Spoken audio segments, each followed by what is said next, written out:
Professor Poljak, how do we evaluate the influence of EMF on humans?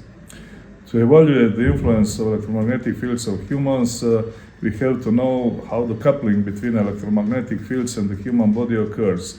So we have electromagnetic fields, or let's say electromagnetic waves in the air, and the human is supposed to be the obstacle in this environment. So in this case, human body can be considered as a passive dielectric with losses. So in accordance to the electromagnetic theory, a part of these fields stay external to the body and part of them enters into the body. So we have internal fields or fields inside the body, and these fields can give a rise to the non-thermal or thermal effects respectively.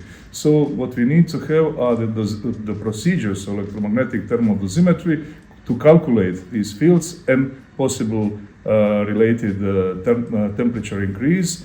And when we do have these quantities, these values, then we can proceed with the investigation of related subsequent biological effects.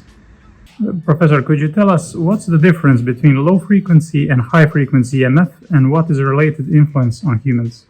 So the pretty difference is in wavelengths. For low frequencies, say we have 50 hertz, the wavelength is 6,000 kilometers. So 6,000 kilometers is not comparable to the body dimensions. That also means that we can investigate the influence of the electric and magnetic field respectively separately. On the other hand, if we are on a high frequencies, let's say a frequency of 300 megahertz, at 300 megahertz we have wavelength 1 meter, and that's pretty comparable to the human body. So how does it affect to the actually coupling of the electromagnetic fields and the human body? At the low frequency, we don't have resonance effect because we don't have comparable dimensions of the body to the wavelength, so we have the sort of neuromuscular effects. And on the high frequencies, we have resonant effects because there is a strong coupling between the external wave and the human body, so these resonance effects could actually cause a non-negligible heating in the tissue. Is the public sphere of antenna radiation justified? Well, depends on the scenario.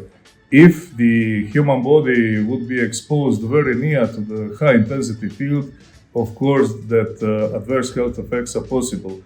But these scenarios in a real world are not very likely to happen because the human body will not be exposed, say, to the base station antenna in the near field of 1 meter, 2 meter or so.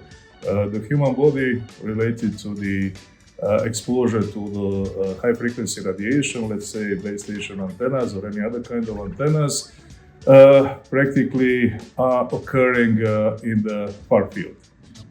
Could you give us a message for the end? Yes, I will borrow one famous quotation of the great scientist Marie Curie, and she said, "Nothing in the world is to be feared, it is only to be understood."